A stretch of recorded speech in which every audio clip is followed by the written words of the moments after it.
Assalamualaikum warahmatullahi wabarakatuh. Bagaimana kabarnya anak-anak? Semoga kalian di rumah tetap semangat dan rajin untuk belajar.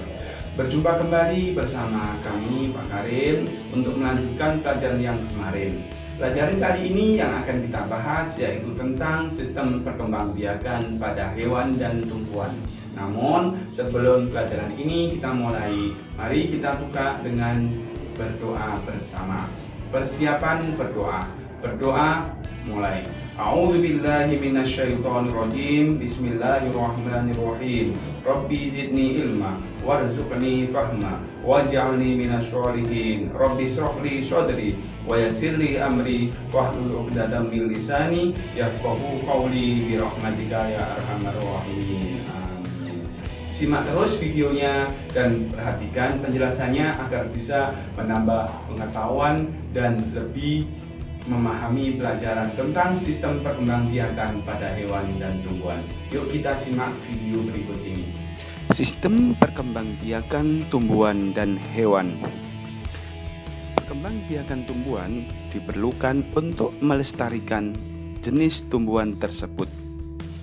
Tumbuhan di sekitar manusia banyak sekali jenisnya, mulai dari yang langka dan yang mudah ditemukan, mulai dari yang memiliki banyak manfaat dan yang memiliki sedikit manfaat. Perkembangbiakan yang dilakukan oleh tumbuhan maupun hewan hanya memiliki satu tujuan, yaitu untuk melestarikan jenisnya. Materi ini berada di mata pelajaran Ilmu Pengetahuan Alam kelas 9 semester 1.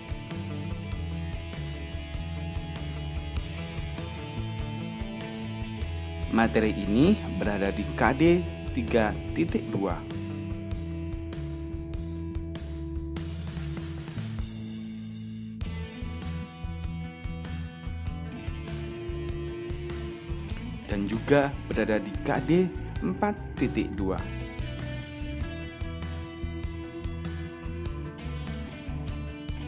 Sedangkan tujuan dari pembelajaran ini adalah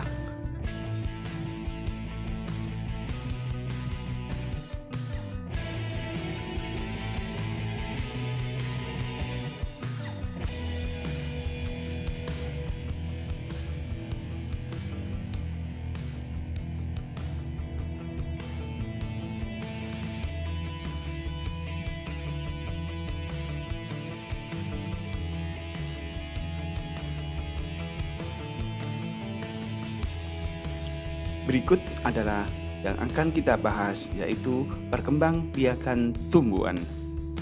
Tumbuhan terdiri atas tumbuhan Angiospermae dan tumbuhan Gymnospermae. Contoh dari tumbuhan Angiospermae itu adalah durian, mangga, jambu, apel, pir, tomat, terong, dan lain sebagainya. Sedangkan tumbuhan Gymnospermae adalah melinjo, pohon pinus, pohon cemara, pohon damar pakis haji, dan lain sebagainya. Perkembangbiakan tumbuhan Angiospermae.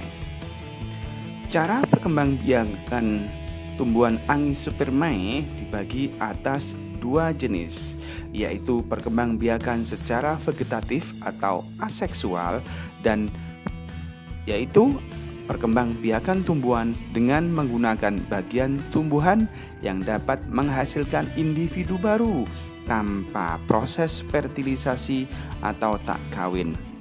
Sedangkan yang kedua adalah perkembangbiakan secara generatif atau seksual. Perkembangbiakan secara generatif adalah perkembangbiakan tumbuhan yang menghasilkan individu baru melalui proses fertilisasi atau perkawinan. Perkembangbiakan vegetatif tumbuhan atau tumbuhan Angiospermae. Perkembangbiakan vegetatif memiliki sifat dan karakter yang sama dengan sifat induknya, yang mana perkembangbiakan vegetatif tumbuhan Angiospermae secara vegetatif dibagi menjadi dua, yaitu vegetatif alami. Perkembangbiakan vegetatif alami adalah proses perkembangbiakan dengan bagian tubuhnya sendiri tanpa bantuan manusia. Sedangkan yang kedua adalah vegetatif buatan. Perkembangbiakan vegetatif buatan adalah proses perkembangbiakan dengan bantuan atau adanya campur tangan manusia. Berikutnya penjelasan tentang perkembangbiakan vegetatif alami. Ada berbagai macam perkembangbiakan vegetatif alami. Di antaranya satu, rizoma. Rizoma merupakan akar tinggal atau rimpang di mana batang dapat tumbuh dan menjalar pada permukaan maupun dalam tanah. Tunas tumbuhan baru akan tumbuh pada setiap buku akar tinggal tersebut. Tumbuhan yang berkembang biak secara rizoma adalah jahe, kunyit, kencur, lengkuas. Berikutnya adalah stolon atau geragi. Geragi atau stolon adalah batang tumbuhan yang menjalar di atas tanah, nantinya akan tumbuh akar. Contoh tumbuhan yang berkembang biak dengan cara ini adalah geragi atau stolon adalah stroberi, arbei, antanan, rumput.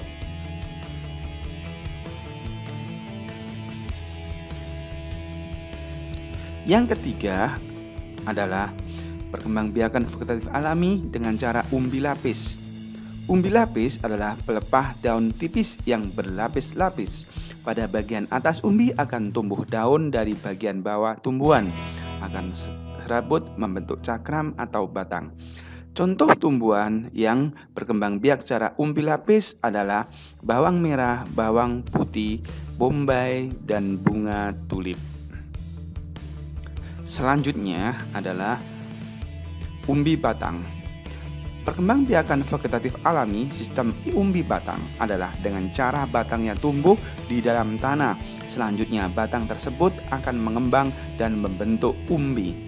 Fungsi umbi adalah sebagai tempat menyimpan cadangan makanan dalam bentuk karbohidrat dan juga berfungsi untuk perkembangbiakan.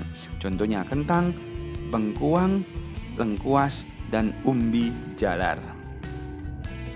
Yang nomor 5 adalah umbi akar. Perkembangbiakan vegetatif alami sistem umbi akar merupakan akar yang dijadikan sebagai tempat untuk cadangan makanan.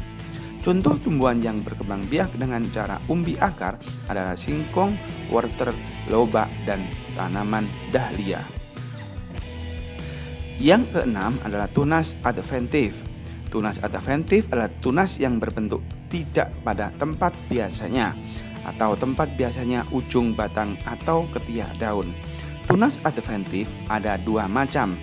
Yang pertama adalah tunas adventif daun. Tunas adventif daun atau tunas liar pada tepi daun. Contohnya adalah tanaman cocor bebek dan tanaman wijaya kusuma.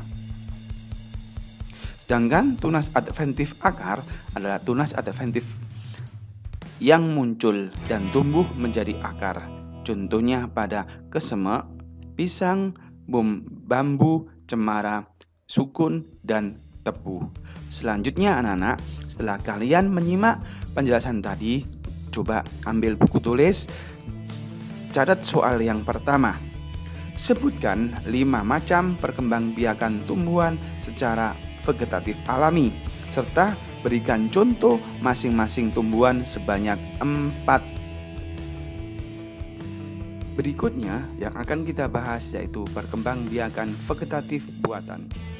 Perkembangbiakan vegetatif buatan merupakan perkembangbiakan tumbuhan yang terjadi tanpa melalui perkawinan atau fertilisasi, tetapi melibatkan campur tangan manusia. Biasanya dilakukan untuk mempercepat waktu panen dan memperoleh keturunan yang sifatnya sama persis dengan induknya. Tanaman yang biasa diperbanyak dengan cara ini adalah tanaman yang memiliki kambium. Tumbuhan berkambium memiliki ciri utama dari jenis tumbuhan dikotil yang memiliki batang kayu dan bercabang-cabang. Tujuan dari vegetatif buatan adalah satu, tumbuhan tersebut bermutu tinggi, artinya berbuah banyak atau lebat, tahan terhadap penyakit, akarnya kuat dan kokoh. Berikutnya adalah macam-macam vegetatif buatan.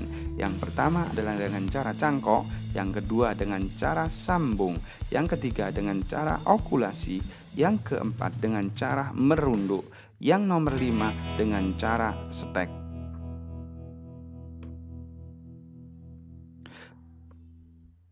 Selanjutnya, penjelasan tentang cara mencangkok. Mencangkok merupakan salah satu cara paling mudah untuk memperbanyak tanaman. Tujuan dari menyangkok adalah untuk mendapatkan keturunan yang lebih bermutu dari suatu tumbuhan. Keuntungan dari menyangkok adalah dapat memperoleh tanaman yang berbuah lebih cepat dengan mutu produksi sama dengan induknya. Sedangkan kekurangan dari menyangkok adalah tanaman hasil cangkokan mudah roboh karena hanya memiliki akar serabut saja. Berikutnya adalah syarat-syarat tanaman yang bisa dicangkok. Yang pertama, tumbuhan termasuk dikotil. Tumbuhan berbulu memiliki kambium. 3. Batang yang dipilih harus kokoh dan kuat. Yang keempat, memiliki sistem perakaran tunggang. Contoh tanaman yang bisa dicangkok: mangga, rambutan, jambu air, dan pohon durian. Yang kedua, dengan cara mengenten atau menyambung. Mengenten atau menyambung dilakukan dengan cara menyambung pucuk tanaman dengan batang dan tanaman lain. Pucuk diambil dari tanaman yang berpenghasilan buah yang besar dan manis, bunga yang indah atau daun yang menarik, sedangkan batang yang bawah diambil dari tanaman yang berbatang kuat. Tumbuhan yang dapat disambung antara lain kopi, mangga, dan durian. Teknik menyambung ini bertujuan untuk memperoleh tumbuhan yang memiliki akar kuat, batang yang kokoh, serta rasa buah yang enak.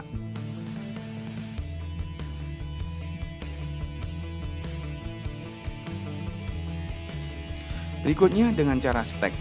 Stek adalah pengembangbiakan pada tumbuhan dengan cara menanamkan potongan atau bagian dari tumbuhan.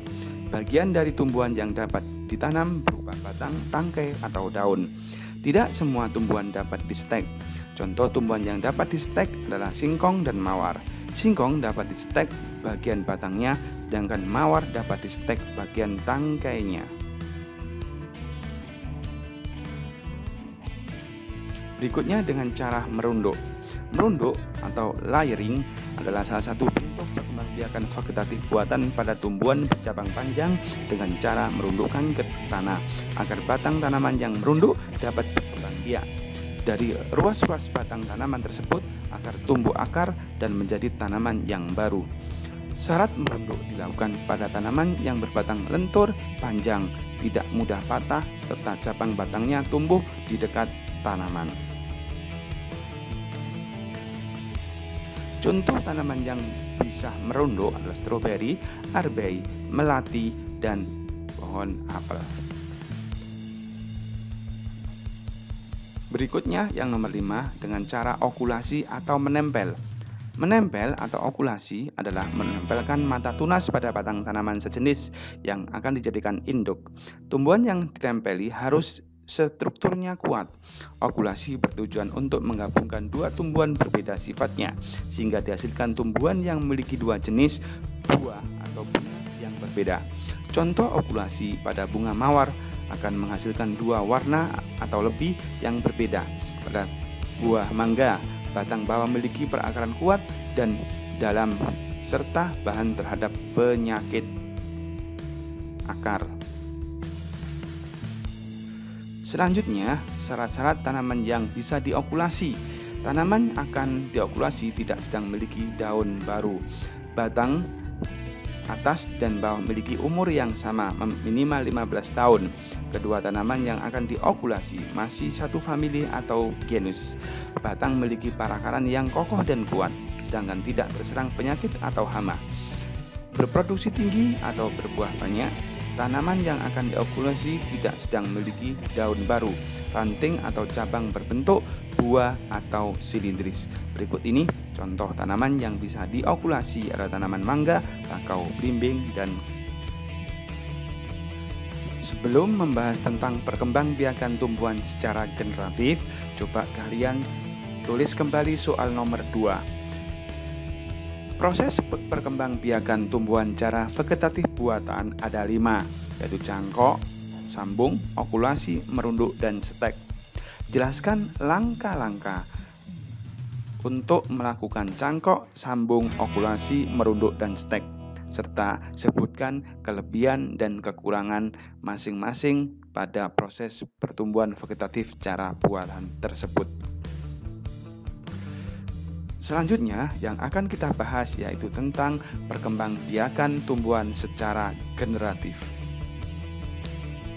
Perkembangbiakan secara generatif adalah perkembangbiakan tumbuhan yang menghasilkan individu baru melalui proses fertilisasi atau perkawinan. Proses terjadinya perkembangbiakan generatif dimulai dengan terjadinya penyerbukan dan pembuahan.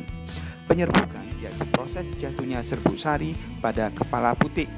Adapun pembuahan yaitu proses peleburan gamet betina dan gamet jantan.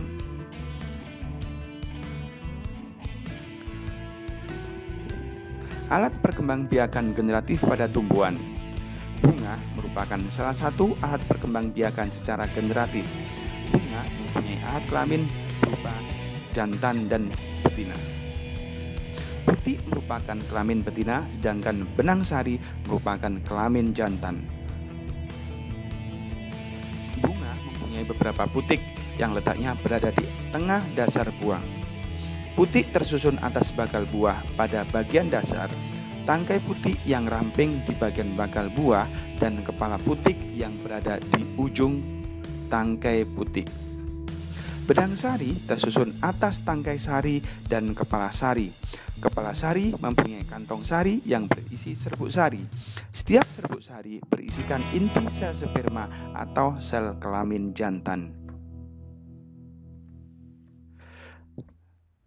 Selanjutnya, berdasarkan kelengkapan bagian bunga. Berdasarkan kelengkapan bagian bunga, bunga dibagi menjadi 2, bunga lengkap dan bunga tidak lengkap. Bunga lengkap adalah bunga yang memiliki mahkota, benang sari, putik, tangkai bunga, kelopak bunga, dan dasar bunga.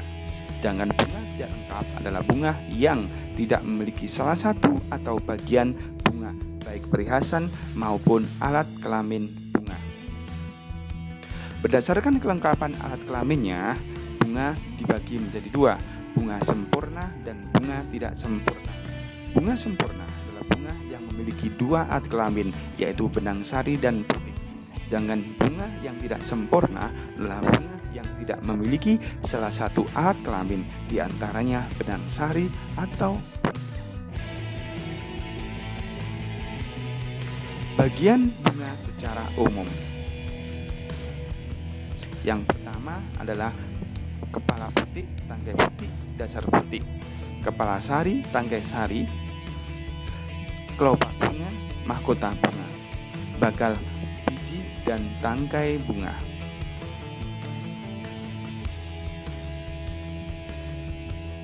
Berikut adalah penyerbukan dan polinasi. Penyerbukan atau polinasi adalah proses jatuhnya serbuk sari ke permukaan kepala putik pada bunga yang sama atau bunga yang lainnya. Jenis-jenis penyerbukan. Yang pertama, penyerbukan menurut asal serbuk sarinya terbagi atas.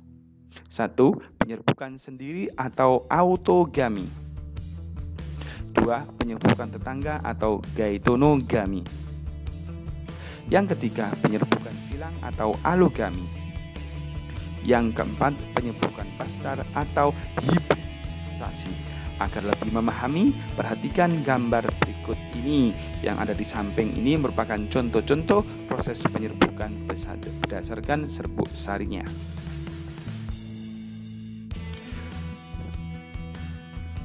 Selanjutnya, penyerbukan menurut perantaranya. Yang pertama, penyerbukan melalui angin disebut dengan anemogami. Penyerbukan yang dibantu oleh hewan dinamakan zoodiogami. Yang ketiga, penyerbukan melalui air atau disebut hidrogami. Yang keempat, penyerbukan yang dibantu oleh manusia disebut dengan antropogami. Pembuahan yaitu proses terjadinya pertemuan antara serbuk sari dengan sel telur. Proses pembuahan pada bunga akan menghasilkan calon tumbuhan yang baru yang biasa ada pada biji buah.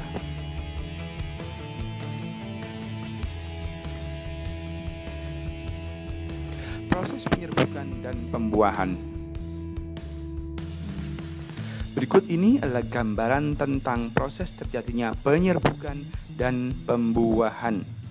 Di situ harus ada alat kelamin jantan dan kelamin betina, yaitu kepala putih dan benang sari. Untuk lebih memahami, berikut ini adalah gambaran tentang proses penyerbukan dan pembuahan. Disimak dan diamati betul agar kalian tahu dan paham. Sebelum membahas tentang perkembangbiakan pada hewan, selanjutnya kalian ambil alat tulis kembali untuk menulis soal nomor 3 dan nomor 4. Soal nomor 3, gambarkan struktur bunga lengkap beserta bagian-bagiannya dan fungsinya. Sedangkan yang nomor 4, jelaskan proses penyerbukan dan pembuahan pada tumbuhan.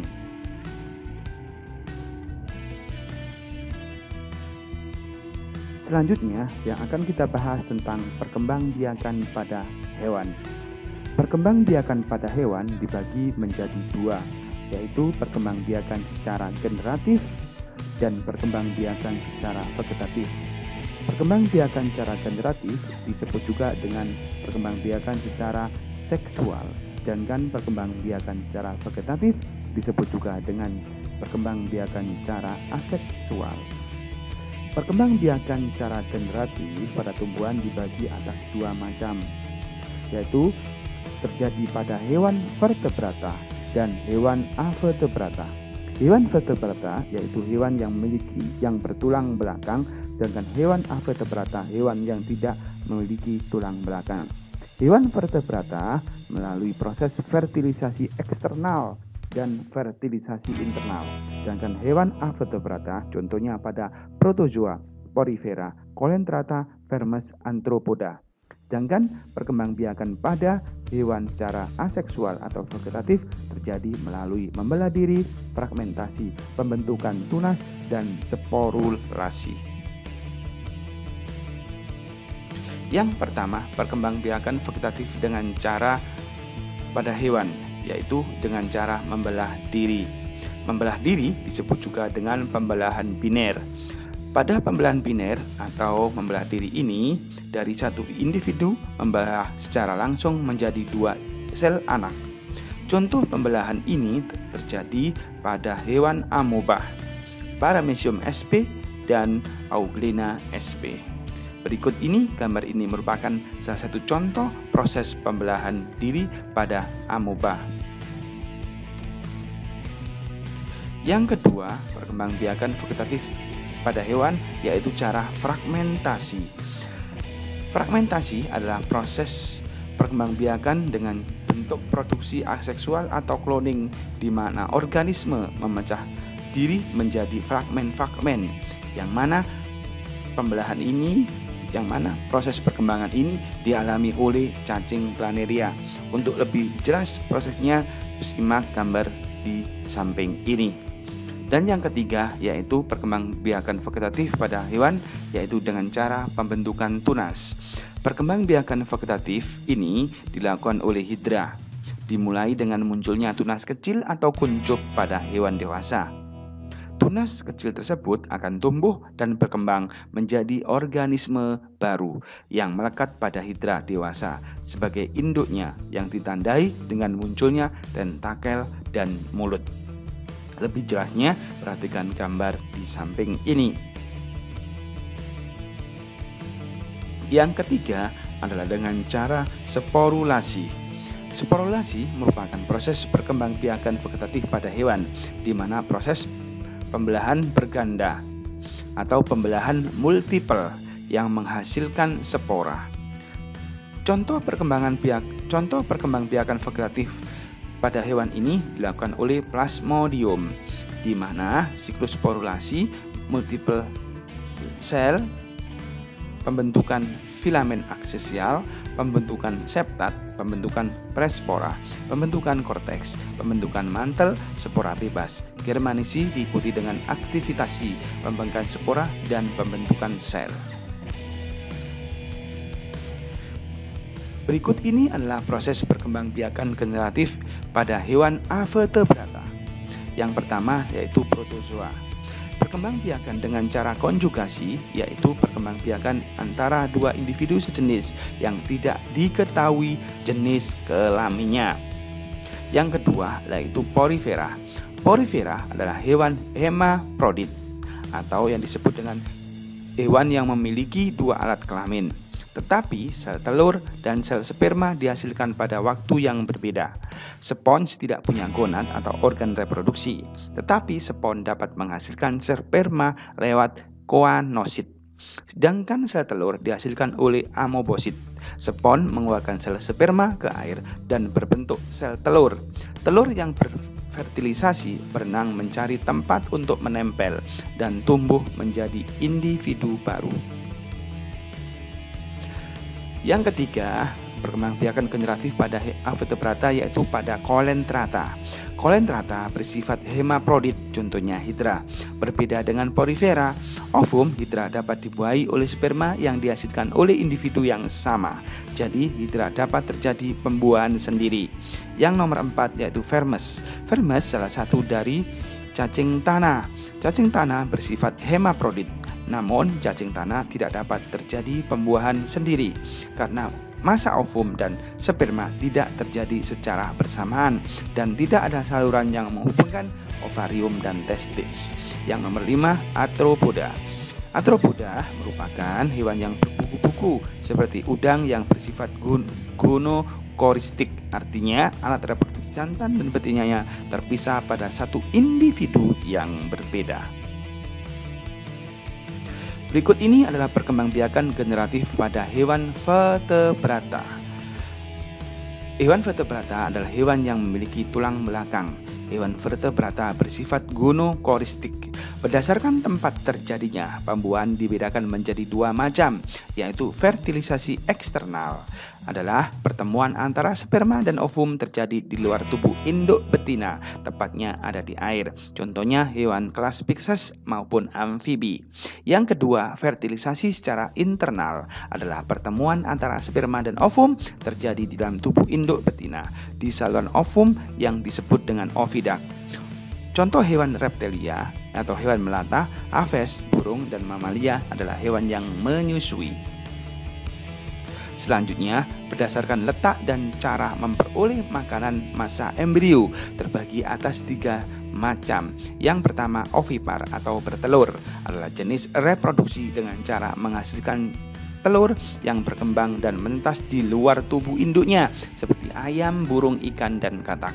Yang nomor 2, vivipar atau beranak adalah reproduksi dengan cara memelihara telur yang dibuahi di dalam tubuh induknya dan selama perkembangannya. Embrio memperoleh makanan dari induknya, contohnya pada kambing, gajah, sapi, dan lain sebagainya. Yang nomor 3, ovovivipar atau bertelur beranak adalah reproduksi yang menghasilkan telur dan memeliharanya di dalam tubuh induknya, tetapi embrio tidak mendapat makanan dari induknya, contohnya kadal dan ular buah. Berikut ini siklus hidup hewan, yaitu metamorfosis dan metagenesis. Yang pertama adalah metamorfosis. Metamorfosis adalah peristiwa perubahan bentuk tubuh secara bertahap yang dimulai dari larva sampai dengan dewasa.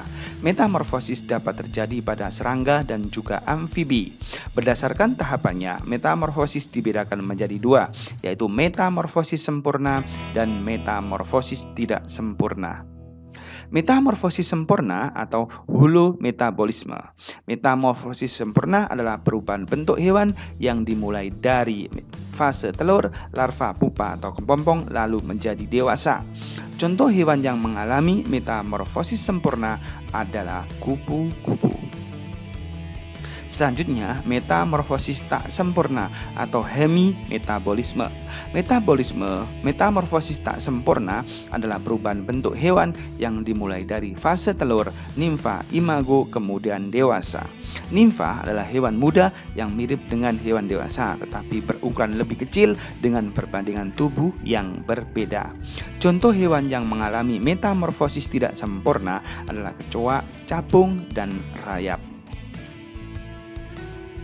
Siklus hidup hewan atau metamorfosis dan metagenesis, yaitu metagenesis. Metagenesis adalah pergiliran keturunan yang melibatkan dua fase sekaligus, yaitu fase generatif seksual dan fase vegetatif atau aseksual. Fase generatif melalui pembuahan, peleburan sel kelamin jantan dan sel kelamin betina, dan fase vegetatif melalui pembentukan spora. Hewan yang mengalami metagenesis akan mengalami dua fase kehidupan, yaitu fase kehidupan yang bereproduksi secara generatif dan fase kehidupan yang berproduksi secara vegetatif. Metagenesis terjadi pada hewan ubur-ubur atau Aurelia. Teknologi reproduksi pada hewan yang pertama adalah inseminasi buatan. Inseminasi buatan atau disebut juga dengan kawin suntik yang dikenal istilah inseminasi buatan merupakan proses memasukkan cairan sperma atau semen dari sapi jantan yang unggul ke dalam saluran reproduksi sapi betina dengan bantuan manusia. Inseminasi buatan ini dilakukan dengan cara memasukkan sperma atau semen yang telah dibekukan dengan menggunakan alat seperti suntikan. Yang kedua, perkawinan silang atau hibridisasi. Perkawinan silang adalah perkawinan dua hewan yang berlain varietas dalam satu spesies, tetapi ini dilakukan dengan memperhatikan sifat-sifat yang baik dari individu yang disilangkan. Pembastaran merupakan cara sederhana dan cara paling mudah untuk mendapatkan bit-bit unggul. Kelemahan dari sistem pembastaran hanya dapat dilakukan antara varietas dalam satu jenis. Contohnya perkawinan silang adalah kambing PE, peranakan Etawa. Berikut anak-anak penjelasan tentang sistem reproduksi pada hewan. Ambil buku tulis soal yang nomor 5. Apa yang kamu ketahui dengan metamorfosis dan metagenesis? Berikan contoh hewan-hewan yang mengalami proses perkembangbiakan secara metagenesis maupun metamorfosis. Bagaimana anak dengan materi tadi? Ada yang kurang dipahami atau ada yang kurang dimengerti?